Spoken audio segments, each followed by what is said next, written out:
Nous sommes le 1er juin 1996. John Edmonds et sa femme Joyce viennent de signer un acte de propriété pour réaliser leur rêve. Ils quittent la ville pour s'installer dans la Rainbow Valley, en Arizona. 10 acres de désert, de silence, de liberté. 5 chambres, 3 salles de bain, piscine, grande écurie, tout cela pour un prix extrêmement bas. Quelle affaire! John s'occupera des chevaux pendant que Joyce continuera son travail à l'extérieur. Vient le jour du déménagement où le couple est surpris de voir que la maison est encore entièrement meublée. Monsieur et Madame Edmonds partent pour la journée, mais à leur retour en soirée, la maison est cette fois vide. Tous les meubles et équipements ont été jetés au fond de la piscine. John pense à des vandales. Il se trompe. Ce n'est pas du vandalisme, c'est un avertissement. Monsieur et Madame Edmonds vont vivre des aventures qui méritent une place de choix parmi les histoires extraordinaires du conteur de l'inconnu. Ceci n'est pas une défaillance de votre écran. N'essayez pas de régler l'image.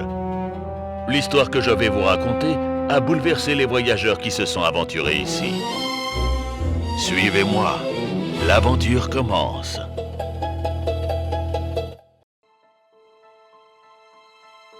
Dès les premières semaines, l'atmosphère change. Joyce le sent dans ses tripes. Elle ne veut pas rester. Elle a cette intuition presque animale que l'endroit est occupé. D'ailleurs, un technicien arrive pour installer la ligne téléphonique. C'est un homme habitué au coin reculé. Mais au bout de quelques minutes, il sort, le visage blême. Il refuse de retourner à l'intérieur. Il tremble et déclare à M. Edmonds « Monsieur, je ne peux pas rester seul là-dedans.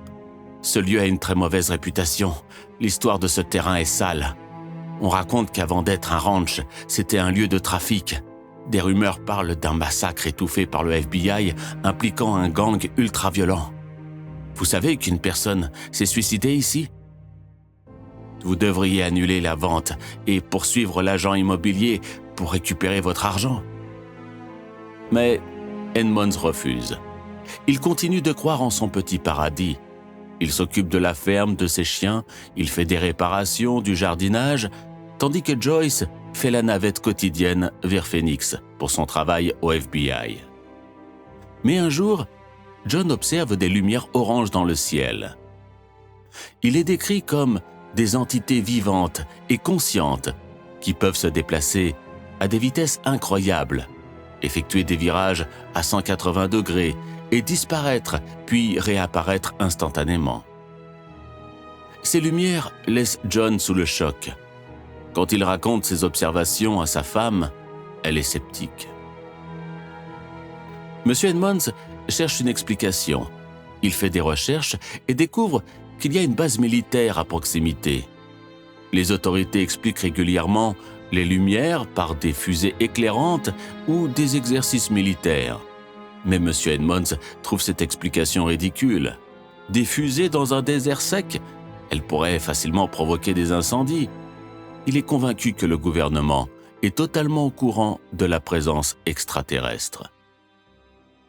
Environ 2 à 3 mois après avoir emménagé, John commence à ressentir une présence inquiétante et négative dans la maison. Il est constamment en colère, les outils électriques cessent de fonctionner sans raison, des appareils électroniques s'allument tout seuls, souvent au milieu de la nuit. Des objets disparaissent et réapparaissent plus tard, à l'endroit exact où il était certain de les avoir laissés. Il commence à documenter les anomalies et il réalise que ce n'est pas son imagination. L'arrivée de la présence est précédée de changements physiques distincts dans la maison. Une modification de la pression dans la pièce et une baisse soudaine de température. Les chevaux et les chiens deviennent agités et agressifs juste avant ces événements. Les semaines passent. John élève des Rottweilers, des chiens de garde puissants, capables de briser un bras. Un matin, il s'approche de la cage de l'un d'eux. Le silence est total. Pas d'aboiement. Il ouvre la grille. Un chien est mort, mais pas de façon naturelle. Pas de sang. Le chien est aplati, comme s'il avait été passé sous un rouleau compresseur industriel, vidé de toute substance, réduit à l'épaisseur d'une feuille de papier cartonné. C'est une aberration biologique.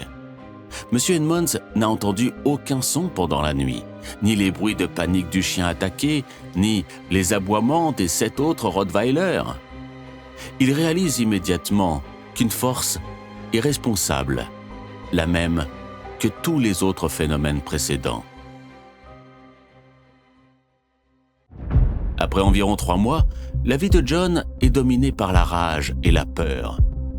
Joyce demande constamment à John de vendre le ranch. Mais il a investi toutes ses économies et il refuse de se laisser intimider. Puis c'est au tour des chevaux. 3 d'entre eux sont retrouvés mutilés. L'un gît dans la piscine, cette même piscine maudite. Les coupures sont chirurgicales. Pas de déchirures, de prédateurs, pas de traces de loups ou de coyotes. John, qui n'était pas un adepte des armes, commence à se comporter comme un survivaliste. Il achète de plus en plus d'armes et s'entraîne régulièrement. Il place des battes de baseball et des armes de défense partout dans la maison. L'horreur s'insinue ensuite dans leur couple. Un soir, ils décident de sortir dîner pour échapper à l'oppression du ranch. Ils sont au restaurant entourés de gens normaux. Joyce se lève pour aller aux toilettes. Pendant ce temps, John sort son téléphone et il consulte les messages qu'il a reçus pendant ces dernières heures. Il découvre des messages vocaux de sa femme, Joyce, qui est furieuse qu'il soit parti au restaurant sans elle. Quelques minutes plus tard, la femme qui l'a accompagné revient. John la regarde directement et l'entité semble percevoir qu'il a compris. Ses yeux deviennent complètement noirs. John panique et fuit le restaurant immédiatement. Après 7 ans au ranch, les phénomènes persistent. Les objets égarés, comme les clés de voiture, Alliance, tombent du plafond, parfois sur la tête de John, prouvant qu'une entité peut faire disparaître et rematérialiser des objets physiques. Les activités nocturnes continuent d'être la plus grande source d'inquiétude. Les cicatrices, contusions et marques de brûlures sur leur corps au réveil servent de rappel constant de la présence surnaturelle et négative. John souligne que, contrairement aux problèmes humains, comme la dépendance, les problèmes paranormaux ne peuvent être partagés. La peur d'être pris pour un fou empêche le couple de parler de leur expérience à la famille ou aux amis. Ils ne peuvent compter que l'un sur l'autre, malgré leurs disputes causées par l'influence du ranch.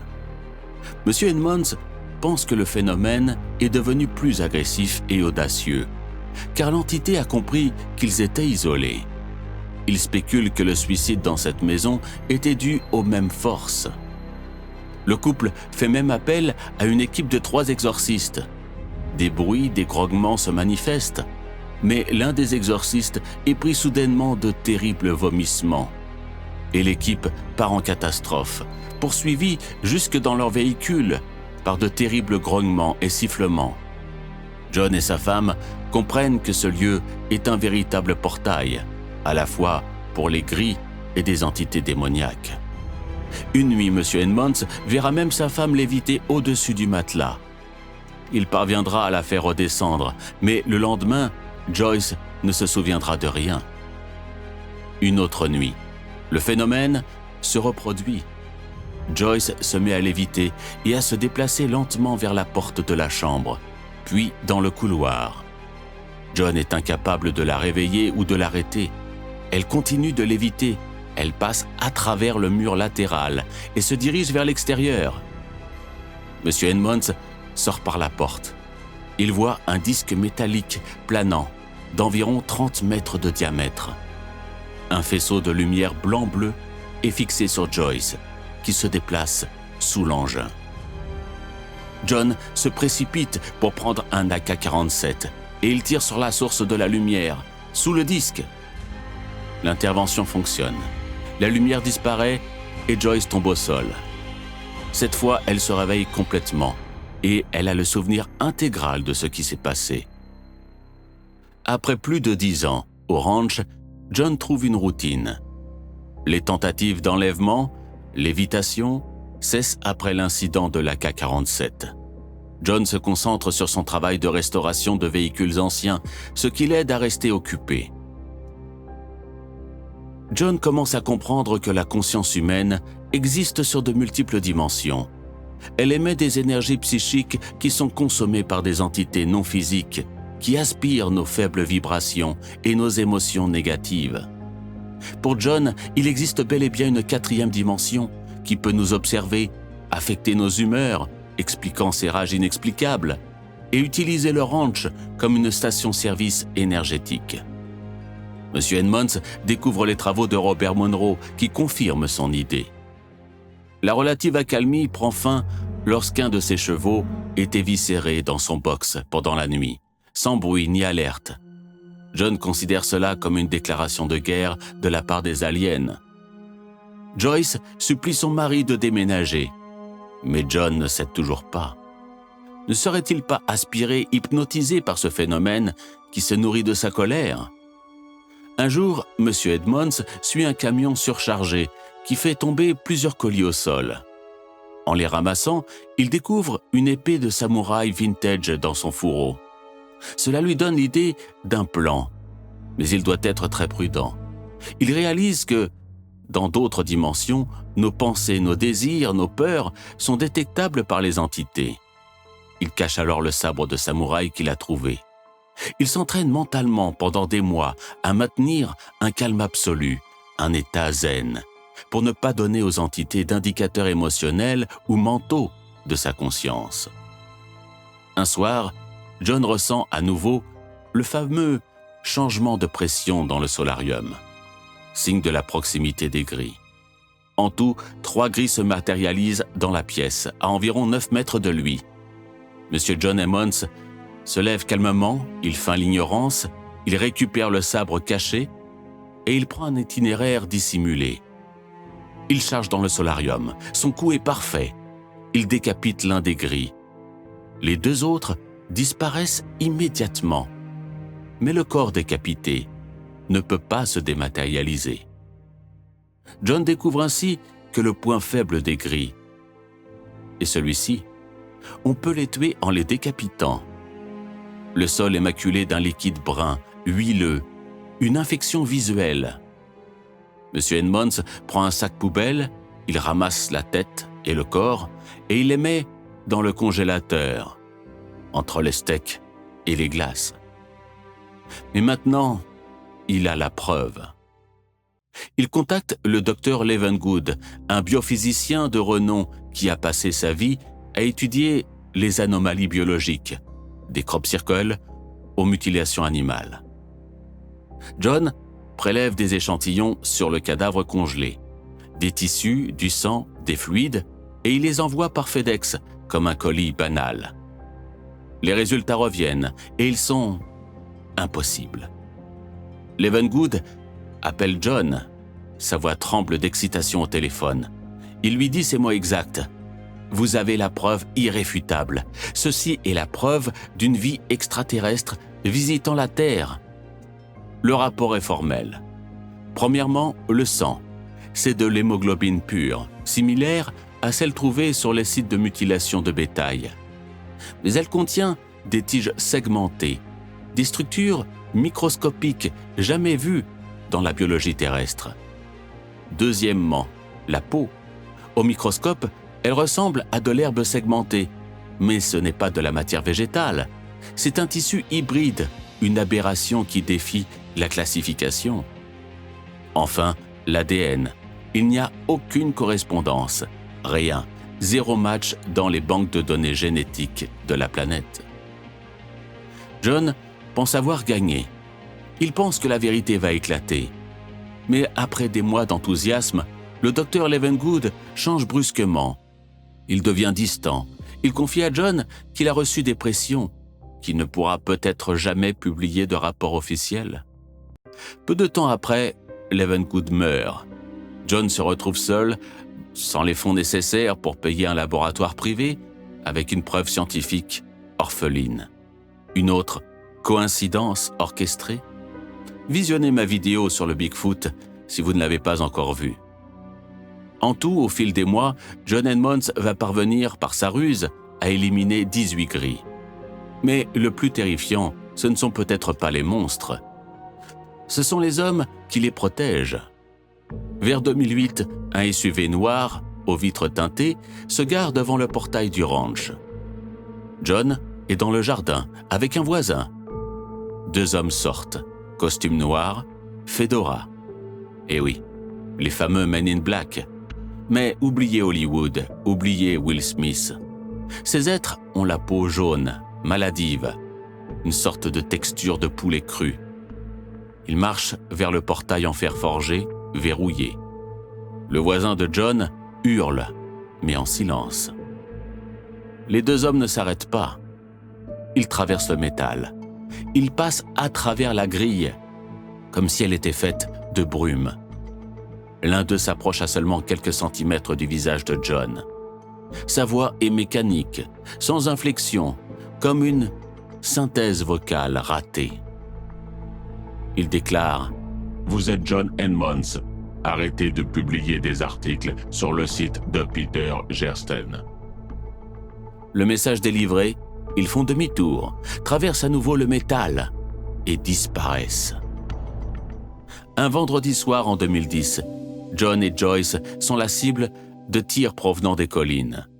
Une plainte auprès de la police n'aboutit à rien. John comprend alors qu'il est seul. Il regarde autour de lui.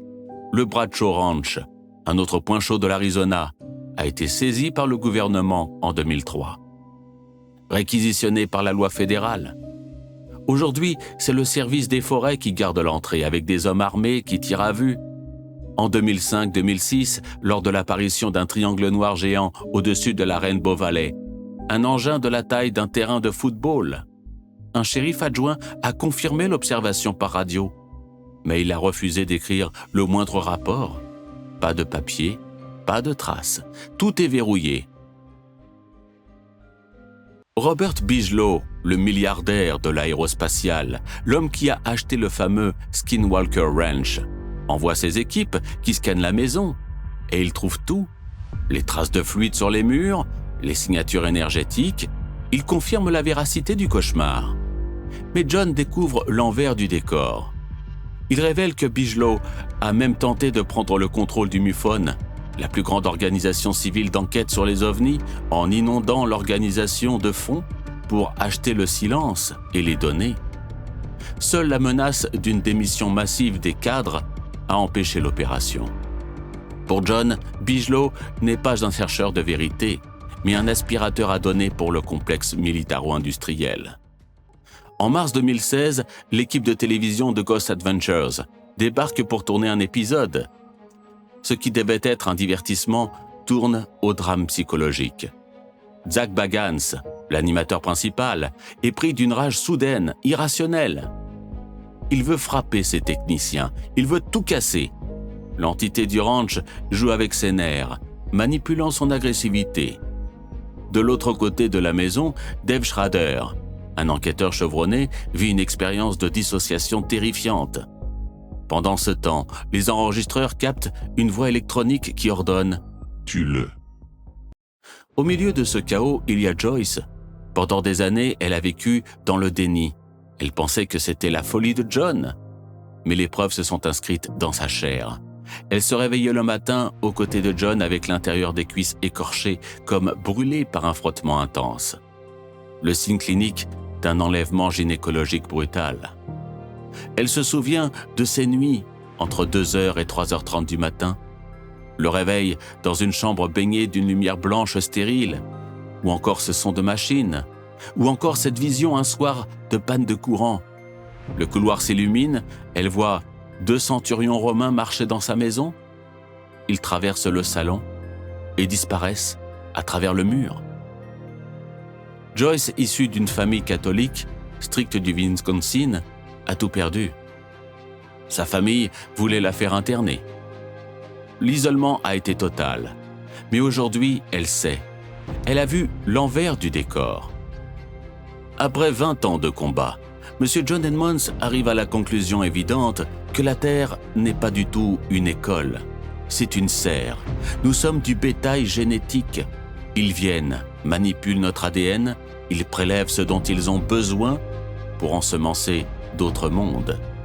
Pour John, la prochaine étape de l'évolution humaine n'est pas technologique, elle est spirituelle.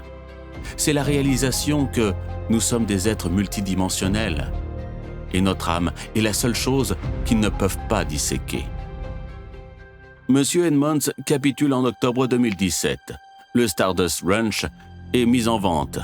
L'annonce immobilière est surréaliste. Elle mentionne explicitement l'histoire paranormale du lieu. John refuse de piéger les futurs propriétaires comme il l'a été lui-même. Il veut que les acheteurs sachent exactement ce qu'ils signent. Finalement, un couple achète le ranch. Je ne sais pas si vous êtes tombé par hasard sur cette vidéo, mais si vous me suivez depuis un moment, vous savez que je ne suis pas là uniquement pour vous divertir, mais pour vous informer en vous donnant les pièces d'un immense puzzle. Parvenez-vous à relier les points? Juste quelques exemples pour vous aider dans cet épisode. Des Men in Black qui passent à travers du métal, une entité qui a été capable de prendre l'apparence de Madame Edmonds, des grilles capables de se matérialiser et se dématérialiser dans notre réalité. Si vous avez une bonne culture ufologique et paranormale, vous commencez à saisir le fait qu'il existe bel et bien une intelligence invisible qui est capable d'interagir avec notre réalité pour nous manipuler. Et j'irai même plus loin. C'est toujours le même scénario qui se répète encore et encore. Je vous invite à voir ou revoir ma vidéo sur Clearview. Des portails interdimensionnels existent sur cette planète. Oui, ils sont nombreux aux États-Unis, c'est vrai. Et oui, les bases militaires, toujours très proches, sont évidemment au courant. La question ne se pose plus. Arrêtez de perdre votre temps précieux de votre vie à vous demander si oui ou non ces phénomènes sont vrais. Demandez-vous plutôt à quel point cela impacte le scénario du réel. Souvenez-vous ce que je vous avais dit lors de ma précédente vidéo avec la sphère de Bouga. Le scénario de cette histoire a encore une fois été ajusté, bridé, interrompu et enterré par la matrice qui verrouille toutes les possibilités afin que nous ne puissions pas entrevoir les coulisses de son décor. Ce que j'appelle la matrice est une intelligence invisible qui corrige habilement les moindres failles pour que nous restions inconscients et endormis en pensant que tout cela est du folklore.